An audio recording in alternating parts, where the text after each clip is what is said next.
तीसरे दिन माँ चंद्रघंटा स्वरूप की पूजा होती है। चंद्रघंटा देवी का स्वरूप तपे हुए स्वर्ण के समान कांतिमय है।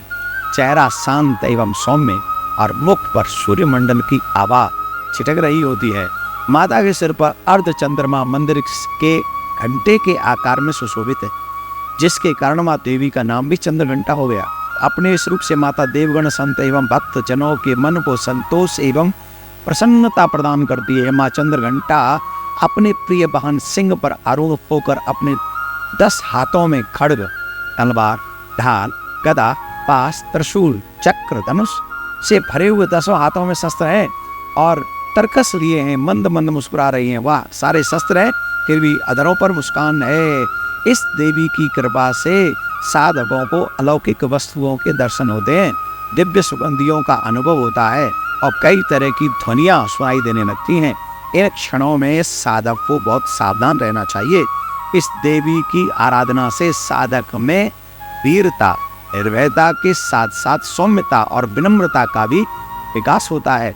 इसलिए हमें चाहिए कि मन, वचन और कर्म के साथ ही काया को भी वेद विधि विधान के अनुसार परिशुद्ध पवित्र करके चंद्रघंटा की शरणागत होकर उनकी उपासना आराधना करना चाहिए।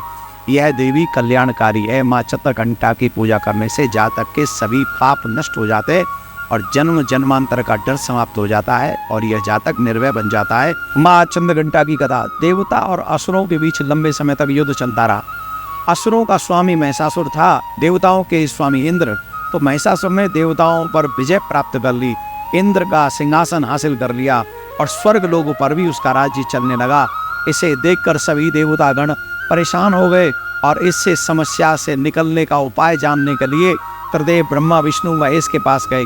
देवताओं ने बताया कि महिषासुर ने इंद्र, चंद्र, सूर्य, वायु और अन्य देवताओं के सभी अधिकार छीन लिए हैं और उन्हें बंधक बनाकर स्वयं स्वर्गलोक का राजा बन गया है।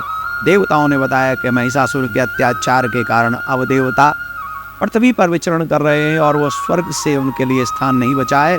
यह सुनकर ब्रह्मा, विष्णु और भगवान शंकर का क्रोध अधिक बढ़ गया और क्रोध के कारण उन तीनों के मुख से एक ऊर्जा उत्पन्न हुई और देवगणों के शरीर से निकली हुई यह ऊर्जा उस ऊर्जा से जाकर मिल गई। यह 10 दिशाओं में व्याप्त होने लगी। तभी वहाँ एक देवी का अवतरण हुआ और भगवान शंकर ने देवी को त्रिशूल और भगवान विष्णु ने चक्र प्रदान किया। इसी प्रकार अन्य देवी देवताओं ने भी अपने माता को अपने अपने हाथों से अस्त्र शस्त्र से सजा दिया और इंद्र ने अपना वज्र और ऐरापत हाथी भी माता को दे दिया। ऐरापत हाथी से उतारा और एक घंटा माँ को दे दिया। सूर्य ने अपना तेज और तलवार दिया और सवारी के लिए शेर दिया। देवी अब महिषासुर से युद्ध करने के लिए पूरी तरह तैयार थी और उनका विशाल स्वरूप देखकर महिषासुर समझ गया था कि बेटा अब मेरा अंत आ गया, उसका काल आ गया। महिषासुर ने अपनी सेना को देवी पर हमला करने के लिए कहा। अन्य देवी देवता दानवों ने सबने मिलकर युद्ध किया।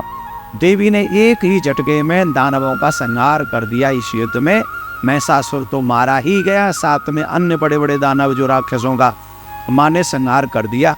इसी तरह माँ ने सभी देवताओं को असुरों के अत्याचार से बचाया और उन्हें अभयदान प्रदान किया। जय माता दी।